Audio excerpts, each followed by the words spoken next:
Thank you for joining us on today's Renewed Minds. This edition is brought to you by WMU Missions and Moore Circle. This mission engages in mission-related Bible studies, missions education, and prayer for missions and missionaries. They also provide financial support for churches' missionaries. Please contact Church on Main at office@churchonmain.church for more details. Obviously, in all podcasts, we're discussing challenges and opportunities that we all face no matter what season of life we're in. Our hosts will offer some practical tips we've learned over the years and also share how love and grace can help each of us while we're trying to maintain hope.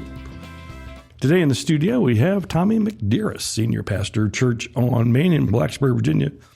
Tanya Dinkle, owner and coach of Life in Action Coaching. And today's topic, social media, the double-edged sword. You know, you and I both know social media is everywhere. It connects us to friends, to news, to entertainment with just a tap of your finger. But behind the likes and all the shares and the endless scrolling, there's a darker side.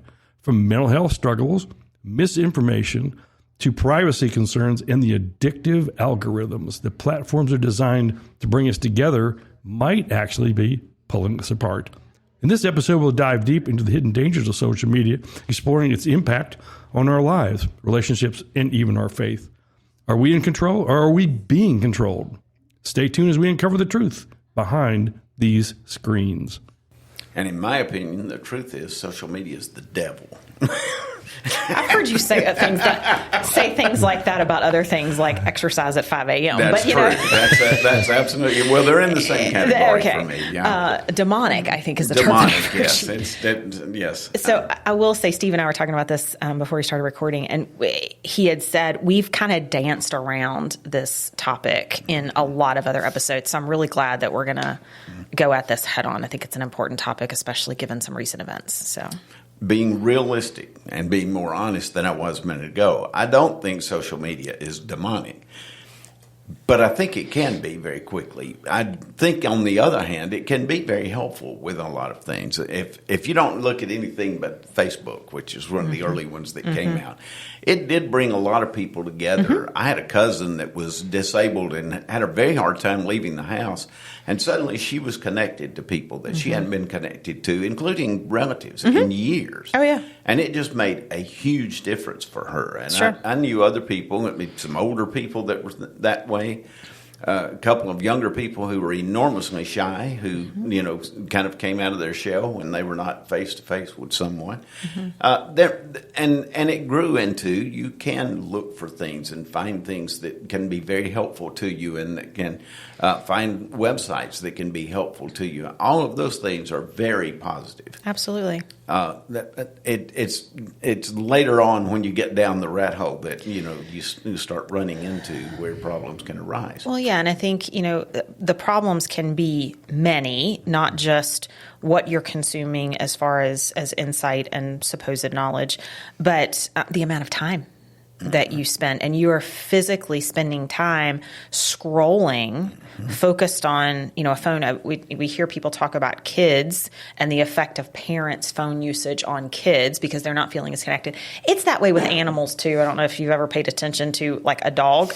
Maybe it's just our dog. I don't know. But if I'm spending too much time on my phone, like she is in my face because I'm not paying attention to her. I mean, kids are screaming the same thing, and our spouses are saying the same things, and absolutely, it's just it's a huge time suck. My wife was looking for something online the other morning, and my dog Callie walked over and stood in front of her, and then just took her paw and put it on top of her iPad. It was very clear she wanted some attention. Yep. Here lately, my dog has decided to put her face on my laptop, so she'll climb up beside me and just write on top of the keyboard. It's like, I can't do anything with you there. She's probably thinking exactly. And she knows that. That was the deal. Exactly. So. Look at my eyes. Yeah. So social media can be good. It can be good for a lot of things, but we have to be careful with how we use it. So we're going to talk about all of those things. Yeah. So why don't we start with the connectivity piece? You had mentioned, keeping in touch with people, and that was for me like how it all started. And I still family that I don't geographically live close to, or just don't get to see maybe every 5 or 6 years at, a reunion or a funeral or, whatever the case may be. It gives me a way to kind of keep up with what's going on in their lives, friends that I wasn't connected to earlier in life, but now in this stage, connecting and even in some cases building relationship with, which is fantastic. I have several cousins that we live hundreds of miles apart from each other, and we would never see each other, and rarely.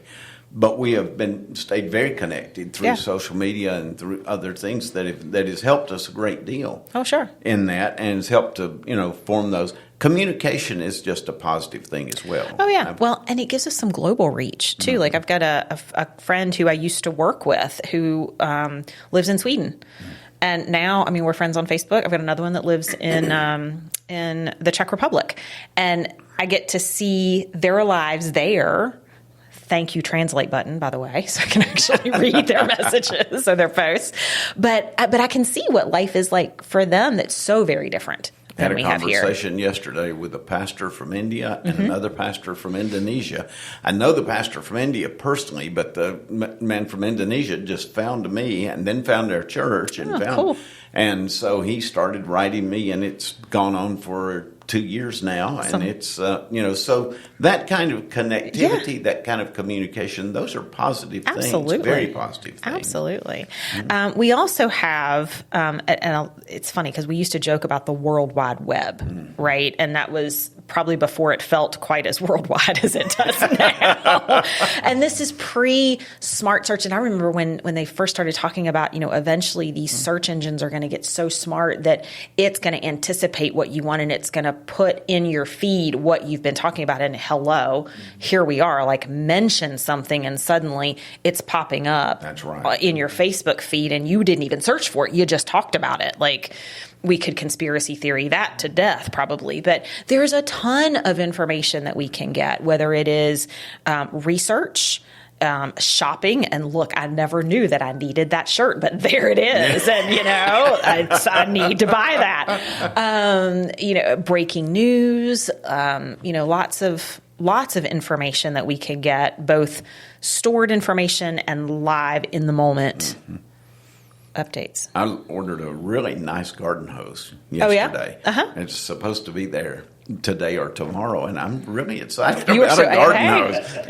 Really felt like I needed that. I And get it's that. going to be exciting to be able get to that. take that thing out and put it out there. Those are the kinds of things, though.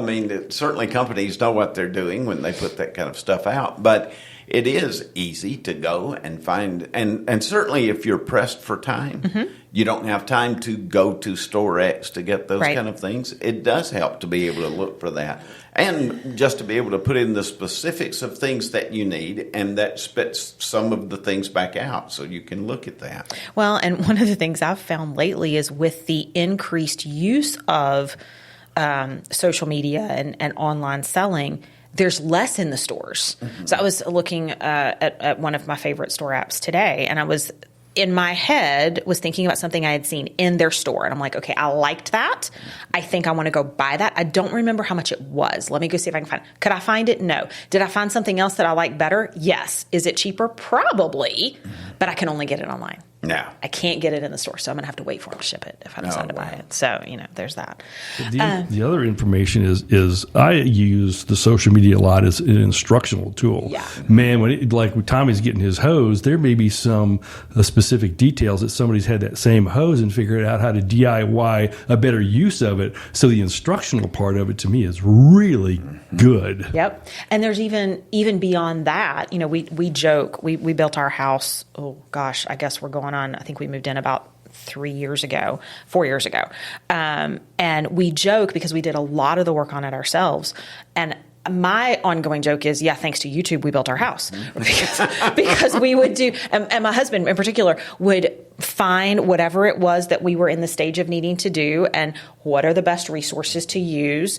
How do you use, if we'd never done it before, how do you do this? And, we built our house using YouTube, why not fix your car that way, right? It's step by step and you can keep going back and replaying it and, can be very valuable. But companies use online learning tools, huge resource. And most of those have thousands and thousands of courses that can be done on demand when the person wants it, based on the topic they want. And even, if it's a long training, go to the point of the content you need and just pull that piece, which is kind of cool. Yeah, pull that. Remember, we're from a different era.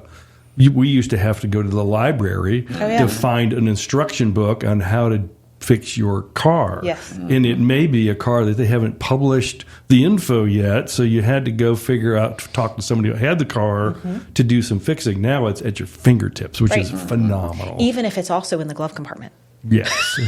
Even if it's in the glove compartment. It's true, even if it is. But I just repaired a toilet not long ago. It was a pretty big operation, but YouTube just walked me right through that and got it done. And so there are some great values in that kind of thing. You're in the business world, business opportunities, creativity that comes with that. I've even in my business, I pulled up things looking for creative ideas for X.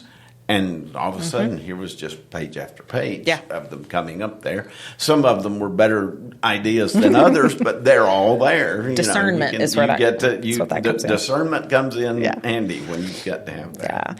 Yeah. And, again, we talked earlier about global audiences. I love, I was on LinkedIn yesterday, and I was not looking for anything in particular. I was actually I think somebody I knew had posted something. I'm like, oh, usually really great content. And I saw a picture where she was with somebody else. I'm like, I know that person. Well, how do I know that person? It was somebody I had met at a networking event last week. And I was like, oh, I need to connect to her. So I went ahead and did that. So you can, people that you have met or know in person, you can also connect with virtually and still keep up with what they're doing, which is valuable too.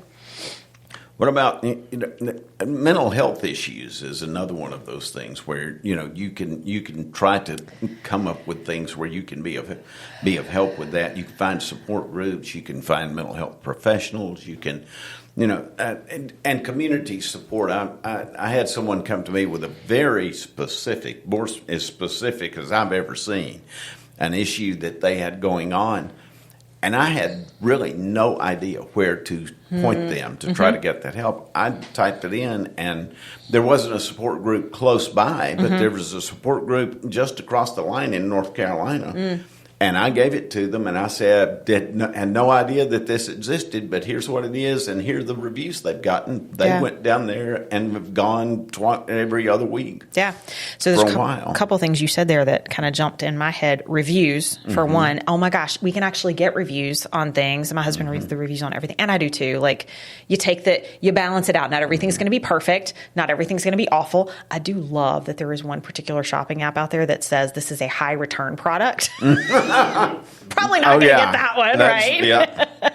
I just did not buy something recently because we've done that too. Yeah, exactly. But you also mentioned, there wasn't a resource, and this is, in this case, it was mental health. I think you can find it in other places too, but especially with that one, maybe there's not something locally, but now with the globalization of these resources, online sessions and online support groups have really taken off as well, which can be valuable.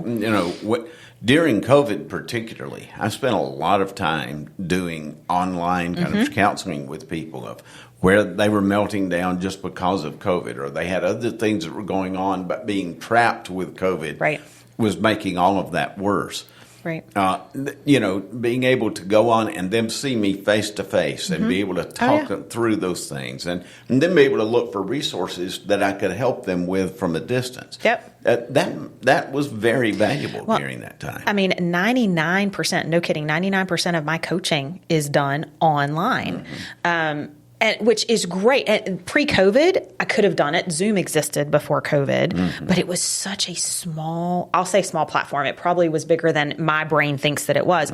It just wasn't as widely used because we didn't need it as much. We didn't need it. But now, the opportunity, the reach that I have to be able to help people, I was just talking to somebody the other day, a prospect last week, and I said, look, we happen to be in the same town. That doesn't happen for me all the time. If you would like to meet in person, we could, or we can do virtual. And this person said, actually, I think think I'd rather just do virtual. I was like, okay, great. Yeah. Do virtual. That's totally fine. Work that But out. it does give you some different options.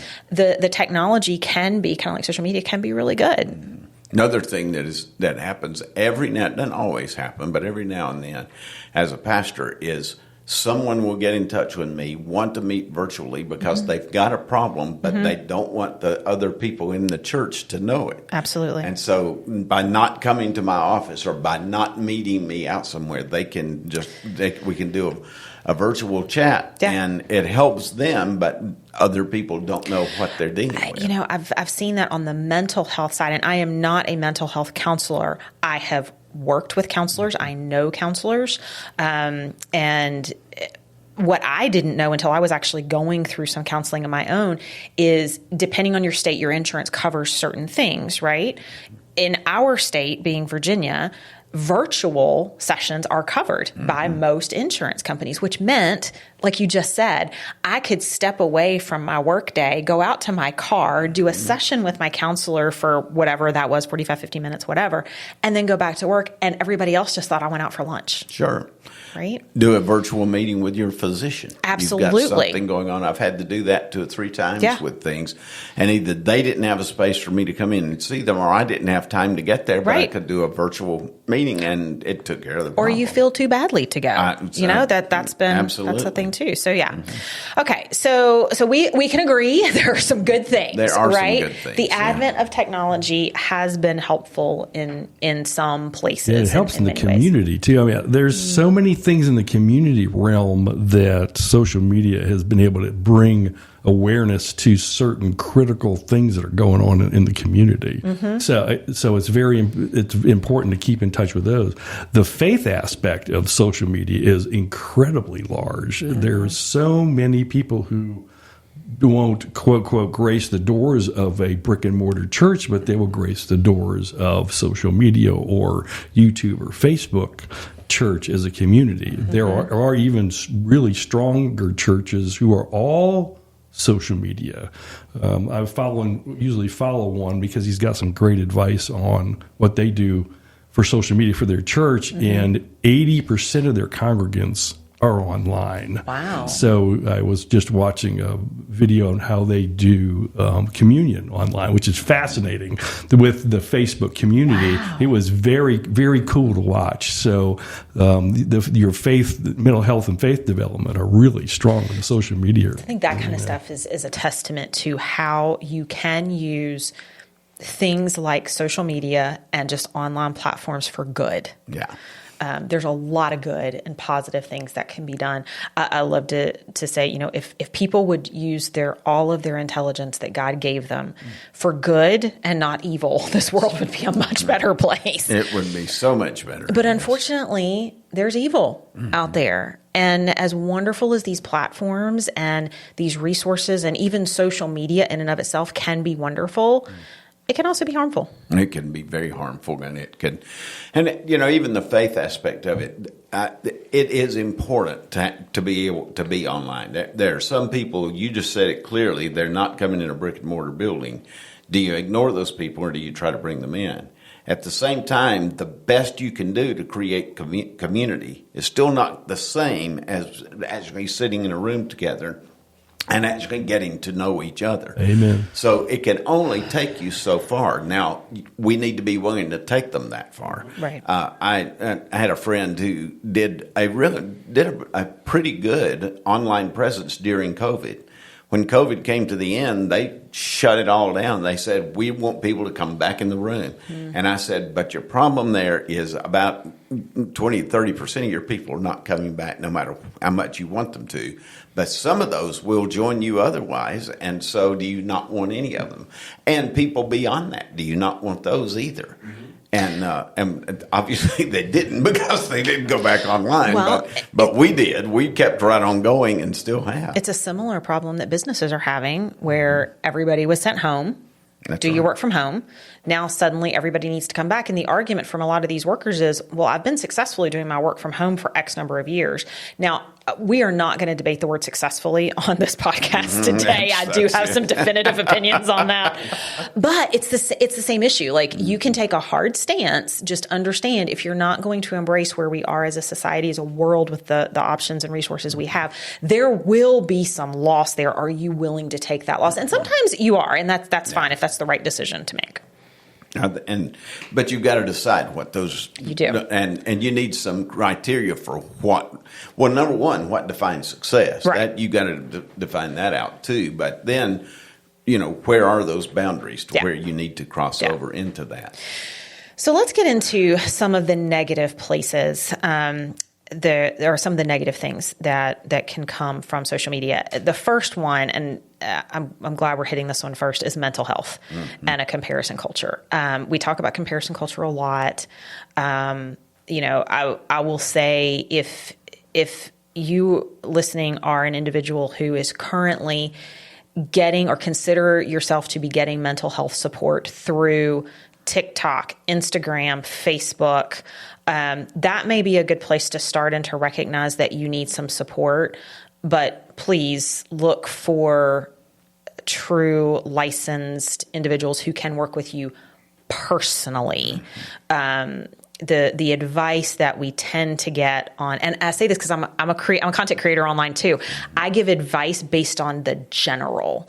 Your individual situation may be very, very different, and you deserve to have a personal conversation with someone who is invested in you to learn enough about you to be able to help you work through your situation. And they need to be professional enough to know, to listen to you and then decide what is it that you really need. Right. Because it may be something very different from what you think you need. Exactly. There may be other things that are going on there. And if by chance we have teens that are participating in this, your best friend online is not going to be the person that's going to help you through the deepest problem that you may have in the world. You may think that those folks are giving you great advice, and they may be trying to give you great advice, but they're not professionals in those areas, and you may need something deeper than that. Yeah. So what I've found in both the counseling sessions that I have gone through as a patient, and then also through friendships and colleagues that I have in the space, and Tommy, you're probably in the same position as well. There are lots of different treatment options. There are different theories that can be followed. What is decided as far as what the treatment plan needs to be or the counseling approach needs to be is based on the individual, the specifics around their very unique situation, and how that counselor, therapist, physician, whatever the case may be, feels that you as an individual are going to respond. And because it is that custom, it is impossible to get really good direction and answers and guidance by going on a general platform. That's right. It's absolutely the case.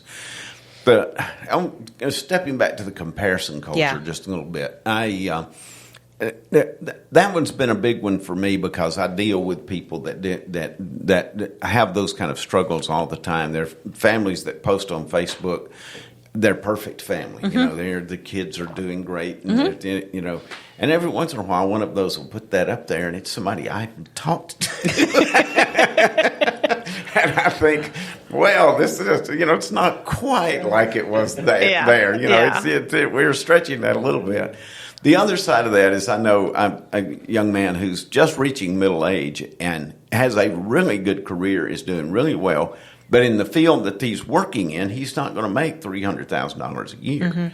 And he struggles comparing himself to a couple of his friends who do make those kinds of fun. And my advice to them is always, why are you comparing yourself to someone else? Are you happy? Are you satisfied in your job? Are you able to support your family well? Do you have ask yourself important questions here, not comparison questions. Yeah. What are the So have your friend give me a call. We can talk about those things. Okay. I will be glad to do that. But you're absolutely right. Oddly enough, I've actually tried that. If that happened, that hasn't happened yet.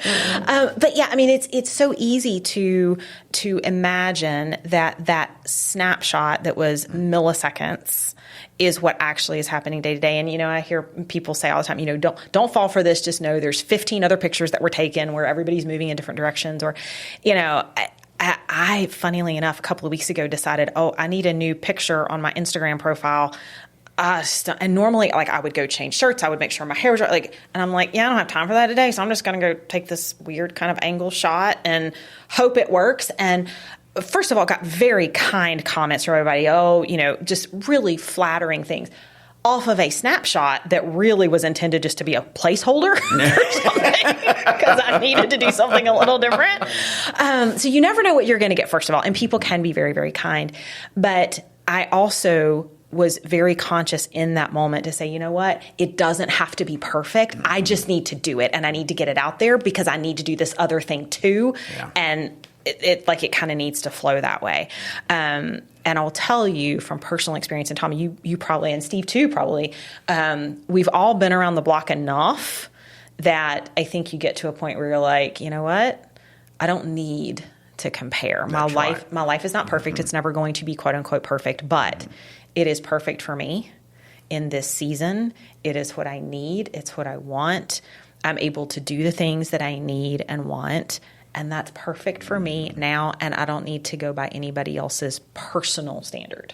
There was a time in my life where I looked at people that graduated with me or those kind of things and would start. And after I had a really crappy, that was the word I was going for, crappy experience in Atlanta, I really stepped back and said, okay, what's rewarding to you? What's, I've got a really close friend that's pastor of a mega Methodist church in Atlanta, and it's a great church, and he's doing a great job in it. But I wouldn't swap places with him. Right. From the day I walked in this church, somehow I knew this is where I needed to be. And I've had 2 or 3 opportunities to leave, and just didn't need to do that anymore. It just I had no desire that let's compare. I don't care to do that. Yeah. That day's past me now. I've done that too. And for me, I think the bigger one for me was relationally. And, I didn't get married till I was in my early 40s. And I was just talking with a friend about this earlier today and talking about how, first of all, when I went in for wedding dress shopping and the consultant said, this is your first wedding. And I'm like, wait a minute. Okay, this is the only wedding we're not. I don't ever intend to do this again. But you were in your 40s? I was in my 40s, early 40s when we got married. Yeah. But and I've said before on the show that my sister had told me something years ago that I hadn't learned something that I needed to learn before God would put me on the path to find the person. And I still hate to admit she was right, but she was right. And I was telling my friend earlier today, I had to get to a spot where I was so happy with me and my life and where I was. And I got there to the point where I was like, if this is what it is, I'm good. I love what I'm doing. I love where I am. I love my circles of people and had a great church life. I was good. Then it all changed. And I got to pick up and move again. And it's been fantastic. I mean, there's always, there's always not great days. There are not great seasons. But comparing myself to others and where they are, other people my age had already been married once and were on marriage number 2. And here I'm like, I can't even get one. So it's not worth what you put your body and your mind and your heart through to compare yourself to other people. Their story is different and you don't know the full story. That is absolutely the case. You don't have any idea where they've been and what they're doing. Right. Even if they tell you, you don't know the nuances that go with all of that. No. You'd probably be very shocked with the backstory of most social media snapshots that you're looking at. And I think if you got the real story, and if you dug deeply enough to hear them talk about where they were emotionally in those seasons, you'd probably find some parallels to where you are. That's absolutely the case. Yeah. That's So, fake news. Oh, there's no such thing as fake news. What? Surely. Fake news? Really? That exists? I didn't know there And was I can't even imagine social media would have anything to do with Nothing that, to do right? with it. I mean, honestly, this is one of the reasons that I have pretty much quit watching the news. Yeah. And, like I get big alerts when major things happen, but oh my gosh, it is nauseating. It is. And trying to dissect. It what's is fact. nauseating, and it's particularly nauseating when you have terrible things happen. Yes. And suddenly there are people out there trying to make them more terrible than they already are. Right. And for their own benefit or for the benefit of somebody somewhere along the way.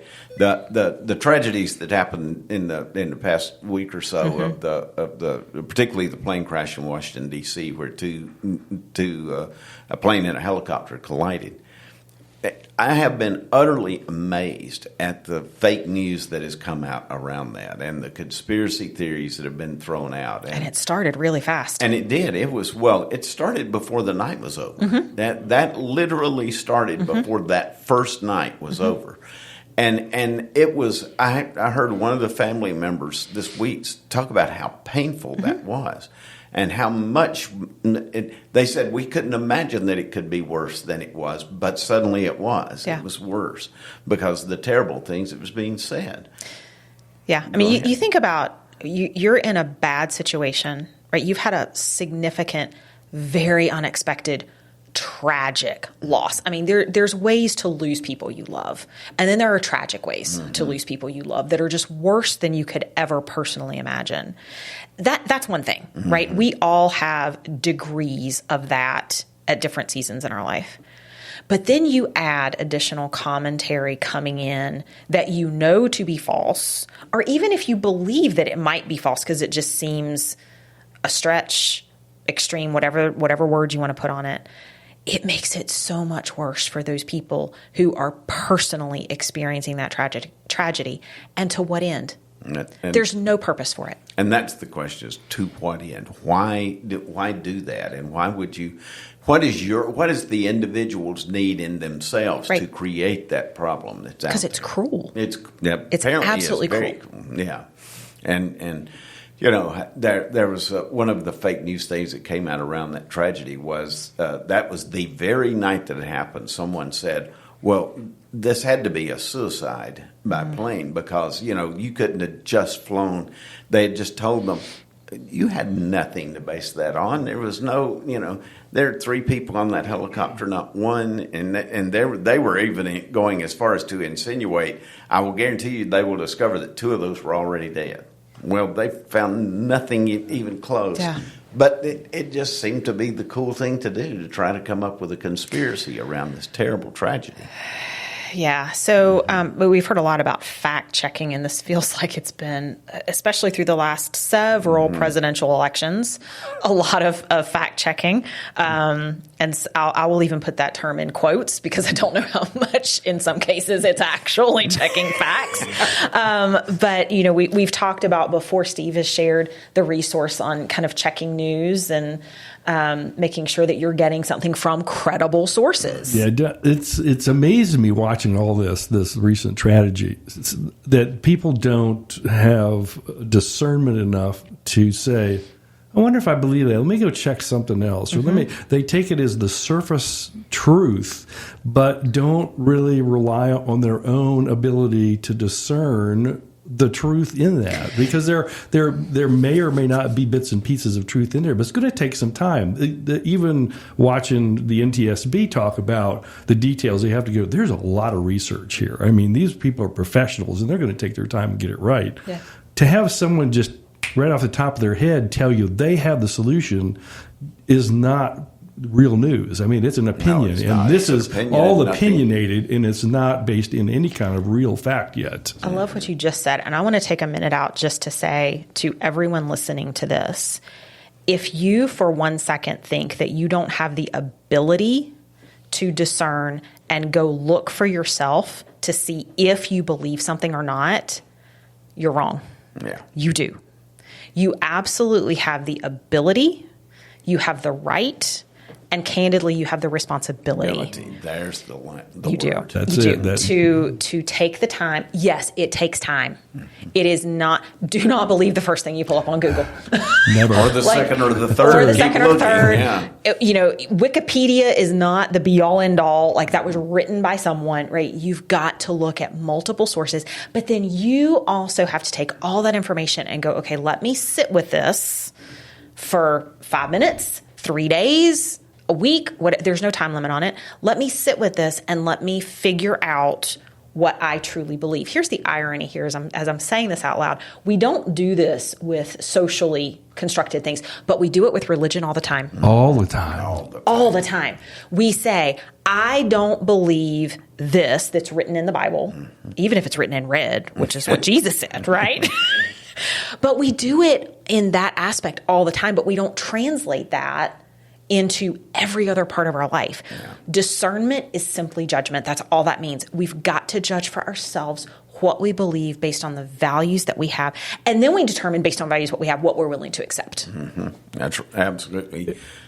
Go ahead. The other spin on it is, even after you go through the process of studying the topic, getting as much information as you think you have, you're still not the expert. Absolutely. And you need to say, this is my thoughts and opinions of what I'm sharing, but that's not what you get on social media. It is straight line, fact. This is what I'm telling you is right, and it's not. And if you don't believe me, you're wrong and stupid.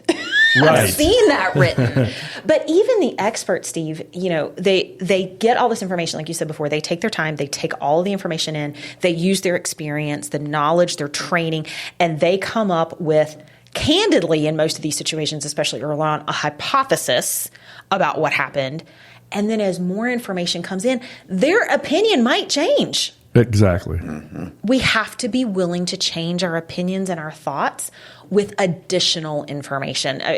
People hear me say often, based on the information I have, this is what I recommend, right?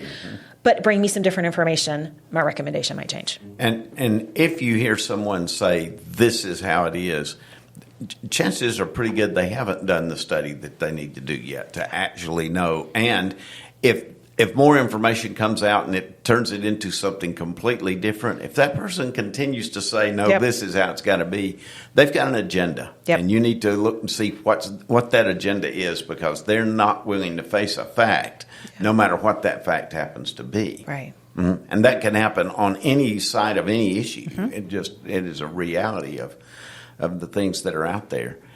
And it's a frustrating reality. Yes, it is. It is. So privacy concerns. This is another downside to social media. It's funny that this one pops up here because I'm dealing with something right now on the Life in Action Facebook page. I posted an ad earlier this week, and all of a sudden I'm getting all of these, your page is going to be disabled and permanently removed because of trademark infringement. I'm like, what trademark? I own it all. I don't understand what this is. So I decided to Google today and just see, okay, so there's some flags that I'm seeing, because they teach you about all of these things to be aware of. And sure enough, it's a scam. It meets all of the things in a scam. So I've taken some steps to try to protect that. And then I get another one, right? These people are relentless. We talked earlier about sometimes there's just evil out there. There are people trying to get a hold of. I was looking, if you click on the link, they get access to your Facebook and all of your contact information, all of your personal information. Like, seriously, what does anybody else need with that? Nobody else wants to be me. I promise you, you do not want to be me. It's just don't even bother. But they do. Mm-hmm. They want the information because they don't want to do good. Candidly, they want to do evil. There's something. That is exactly what they're wanting to do, evil. And that's why they're going after your information. It's why they want to have it and possess it to be able to turn it into something that will be. Absolutely. One of my favorite technical gurus, I won't share the name because I don't want to publicize that, but one of my favorite technical gurus is very detailed about even some of the apps that you're using that aren't fraudulent. Yeah. Of how much data that they are really absorbing through your action on that app. And so you have to be aware that There are apps out there that's going to track where you are, what you're doing, Yep. and other things that are related to your lifestyle so they can deliver you content related to what they want you to purchase or see. Because that's their whole goal. That's their whole goal. Is to increase the utilization through their source to buy or connect or whatever you're doing, whatever their specific product is that they're trying to sell or link to. So oversharing. Oh my gosh, this. The older I get, the less I share. And I think this is why, like, I remember early Facebook days, like, oh, I'm going to travel such and such and so and so. And then, over time, it's like, don't do that. Yeah. Like, people know you're not home, and hello, ding dong, you live by yourself. So, open game season over here. And where Tanya lives, go check out her house that's totally empty right now. Like, it's just, people just don't even think. They're putting everything out there. And even I think I shared this offline a couple of weeks ago. I saw a Facebook post from someone here in the church that we all know, and she had said it was about her granddaughter, and she had this really great picture of this kid playing soccer, and the post was about, went to a great soccer game, and it's so good to see. And then at the very bottom, it said, this photo was generated by AI because I'm not putting my granddaughter's face on social media. I'm like, that same post. My gosh, how else? And had she not put it on there, I would have never known. Now, I've never seen her grandchildren, but I would not have known. Like, but they are using that stuff. And now I've got people who I don't even know personally, but I see them putting their kids' faces, and I'm like, oh, like, it makes my heart hurt. It does. It makes you very nervous, and there are just so many threats that can come from that. Oh, yeah. You don't really think through. When you're first doing it, you just want to put you're sharing your grandkid out there. Yeah. That you're proud of. Well, there are other people out there that's looking at that grandkid. And they're using AI to do these things. I think there was a movie out recently, and I'll admit I haven't seen it because honestly, the previews freaked me out. But it was, they were showing how these people are using like faces to create people that are all fake, and then create a video to send to parents to make the parent think that the kid's been kidnapped, and now there's a ransom. I mean, oh my gosh, we talk about, can we use our knowledge and our skills for good and not evil? By the way, that kind of behavior is not good. I saw, and I forgot where I saw it. It was on one of the shows, but someone who'd done that. And they had this perfect picture of these people's daughter, and we've kidnapped them and so forth. And they had seen that this daughter was going to be out of town. And so, and what they didn't realize was the daughter got sick, and she was sitting beside the man when the contact came in. But it was, it looked they were talking of how real it looked, and they would never have been able to have spotted. Right. If she hadn't been sitting in the room, they would have been terrified. And, so forth. So those are just the kinds of terrible things. And I'll just say this, take it a step further regarding, there are too many people out there who decide that they're going to take nude pictures of themselves and send it to someone. And then that someone breaks up with them, and all of a sudden, well, I'll get back at you, and here it is. And be just, I'm just going to go ahead and say this, use your brain just a little bit, Don't share everything, right? Don't share, and there's some things you don't need to share at all in that kind of a situation. And so think that through. This, may be just the finest person right now, but they get mad. You don't know what they're going to put out there and what they're not. And probably if they're the finest person in the world, they're not going to ask you to send that kind of stuff. Probably not. That's, there's another possibility you need to think that through. Yeah, there are just some things that even if you are going to share and be that vulnerable, you don't do it online. You don't do it online. You don't do it through technology. You've got that close, intimate relationship with someone. You've got other ways to express that are definitely more appropriate. Just like Tommy said, use careful. Your brain. Use your brain. Think those kind of things through. You don't know what someone else is going to do or why. Yeah. I think we've all said it at some point. Social media and the internet was not a thing when any of us were growing up, and I'm so glad. I had some boneheaded moments in my college days for sure, and I'm glad there is no proof of any of those. So, I feel for these kids who that is not the case. That's all they know. It's been their entire world. But here's a little tip for those of you out there. That is not the whole world. Social media does touch the entire world, but it is not the whole world. Mm-hmm. There's so much more beyond the screen that you can get, should get, are entitled to get. Go get that. Go experience it in real life. First of all, it's really interesting because the more you do that, the fewer pictures you take, which may or may not be a good thing. I'm trying to get back into taking pictures because I keep forgetting because I'm in the moment. Yeah. Because I'm experiencing life, and I'm not experiencing life so that I can make a post later. I'm experiencing life because I'm just enjoying life. Yeah, absolutely. I'm going to give you one more that just popped into my mind that some people need to see. It's become very popular, and I understand why. It's not a bad thing. When you have a loss in your family and you post an obituary of someone, it gets that out there.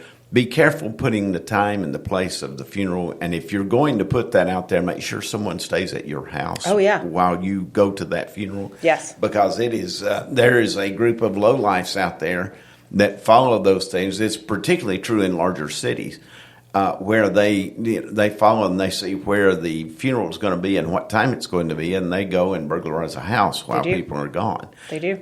So be very careful. That's not it's not one of those crimes that just makes the headlines all the time, but it's something we need to be careful about. It's like posting that, I'm going to Europe for a month. Well, that gives somebody 30 days to go in your house. Yep. So be careful. Yep, absolutely. I've been the person that stayed behind or went to a family's home to sit there for that very reason. And honestly, until I was asked to do it, I'd never thought about it. Mm-hmm. But yeah, it makes perfect sense. I have not been that person because usually you're usually during the funeral. Yeah. It's hard to do that from the house. I guess you could do that as online, to hit Zoom and go on to it, but it's probably not a good idea. Probably not what the family is. That probably is not what the family would want to have happen. No. Mm-hmm. So let's talk about another one: cyberbullying.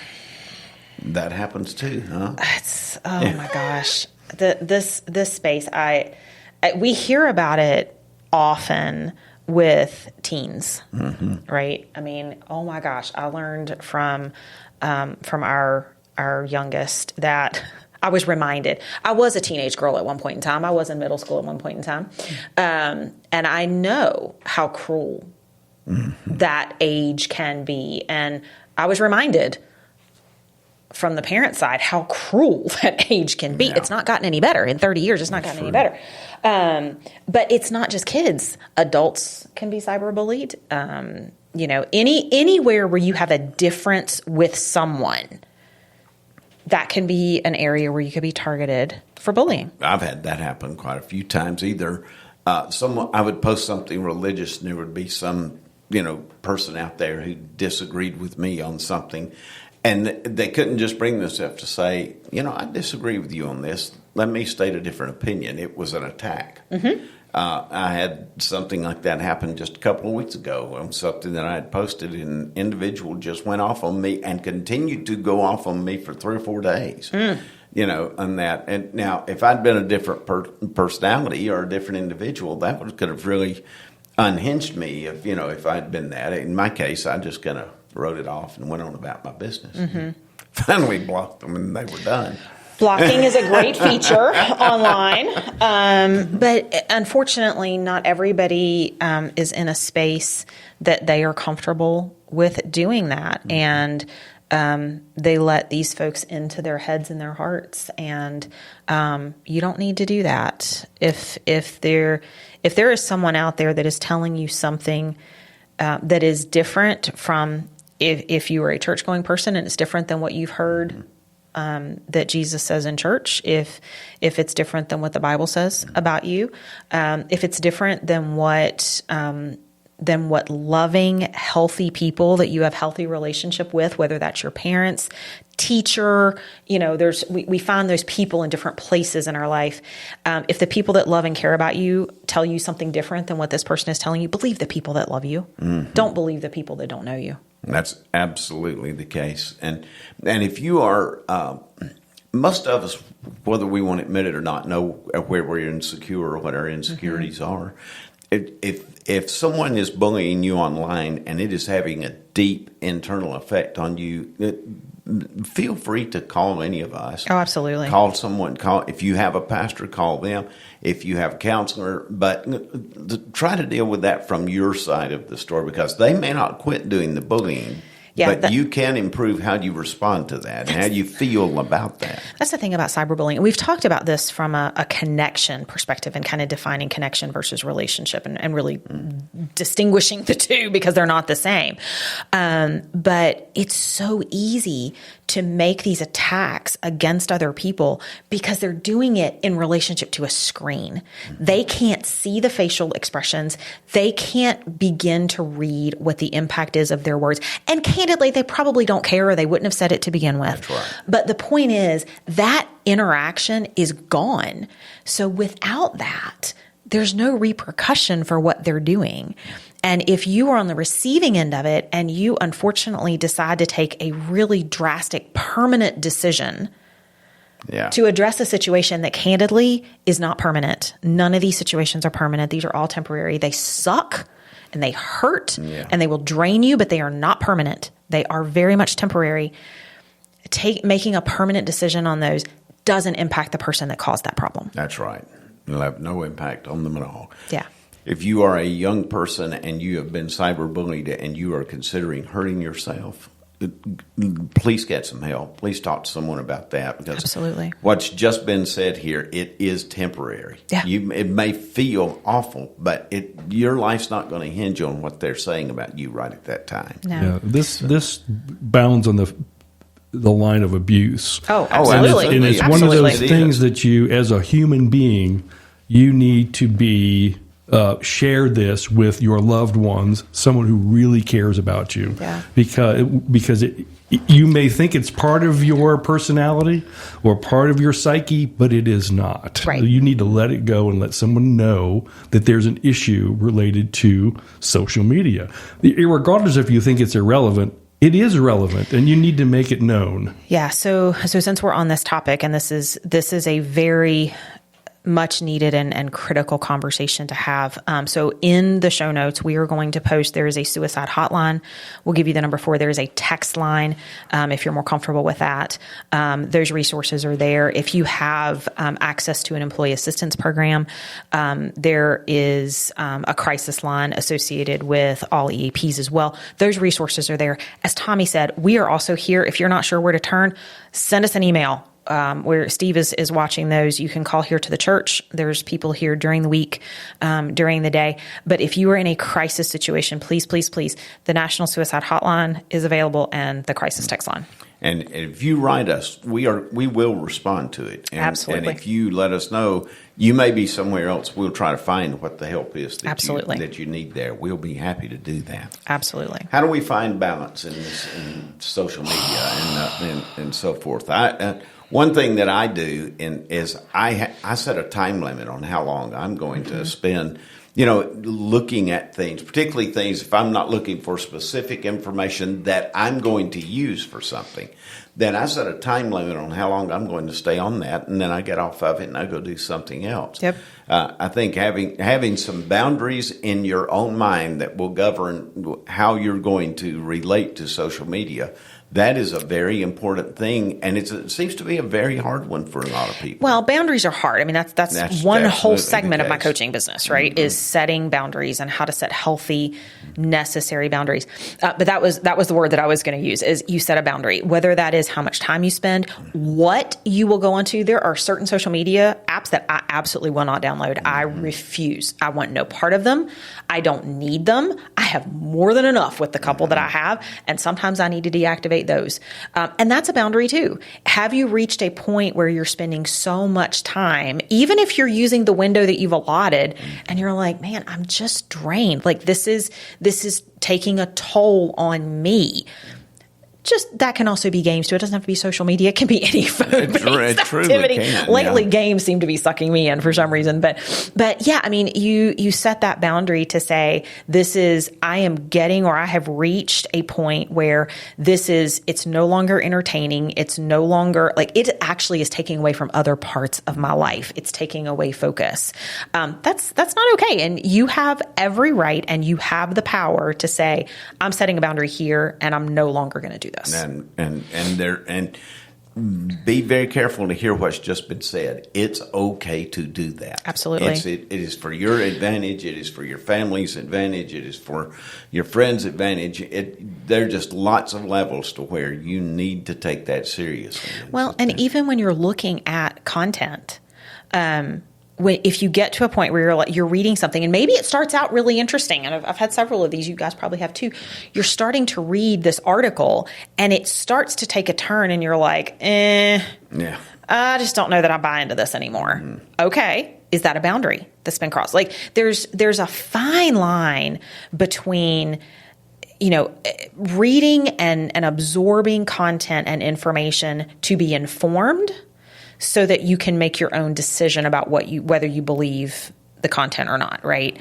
And then being completely sucked into it and just taking it as 100% fact. It's a very, very fine line. Yes. But if you set a boundary within your own mind to say, this is me, this is what I believe, this is where I'm going to kind of stick my flag in the ground, and something goes beyond that is, there's not enough contrary information to make you go, maybe I need to change my opinion. Mm-hmm. You can feel that they're trying to pull you to a particular side just to get you on the side. Then you can say, we've crossed that boundary, I'm done. And I'm not gonna finish the article just because I started it doesn't mean I have to finish it. Yeah. And I'll just give another boundary here that needs to be a hard and fast one. Don't try to find ways to get into the dark web. That there are some awful, terrible, horrendous things in the dark web, and there is no reason to cross over into that. I know someone personally that has a routine of going and doing that, and then they come up with these horrendous thoughts that they're just stay away from that. That's a boundary you don't need to cross. Yeah. Mm-hmm. Our mental health is our responsibility. We are so blessed with the technology, with the resources, even though we don't have enough mental health resources available for the need that we have, especially in this country. We have some great resources still.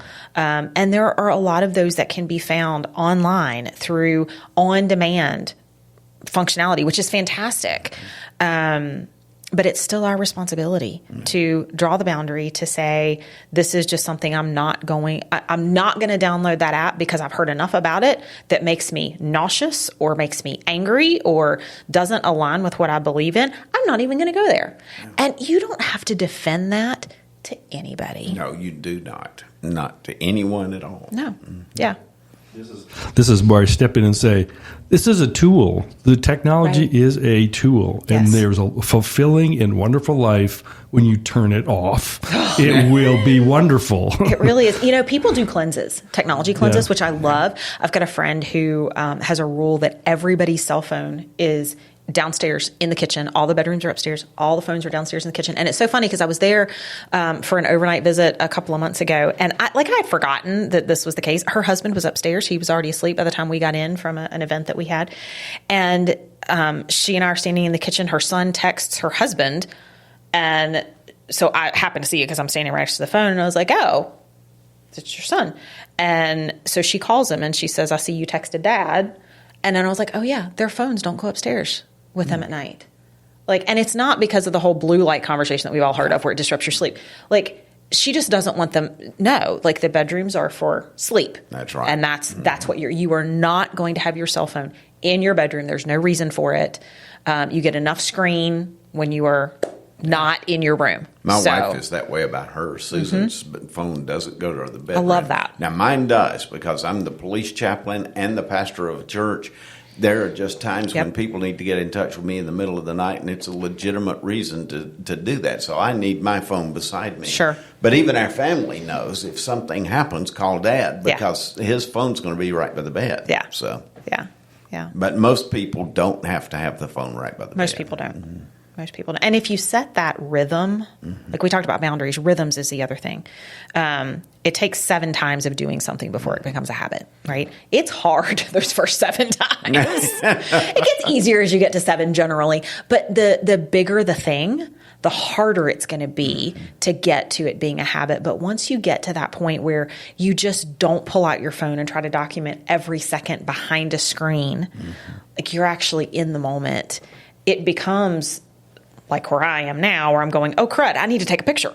I probably want this later. Let's do more. Let's do more family pictures when we're together. It's absolutely. There is, one thing that piggybacks on what we just said, and this is just my boundary. I don't look at social media in the bedroom. I don't even take it in there with me. If I'm going to look at it, I look at it in my chair downstairs, and then it goes back into the little rack right beside me, and it doesn't go beyond that. Which means it's not on your phone. And that's not on my phone. That is correct. Yeah. So, and that could be another boundary where you don't have certain things loaded to certain devices. That's right. And it will help you stick with that boundary. That's absolutely the case. Yeah. We've covered a whole lot of stuff. That's here a on whole this lot. topic today.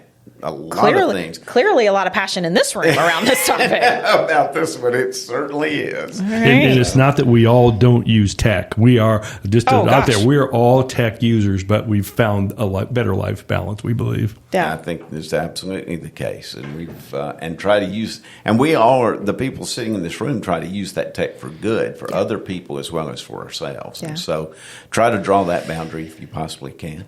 All right. Well, hopefully this has been helpful. We thank you for investing your time in us and hearing what we have to say. We would love to hear from you. If you would like to be part of the conversation or just want to reach out to us, we would love to hear from you. You can reach us at renewedminds@churchonmain.church.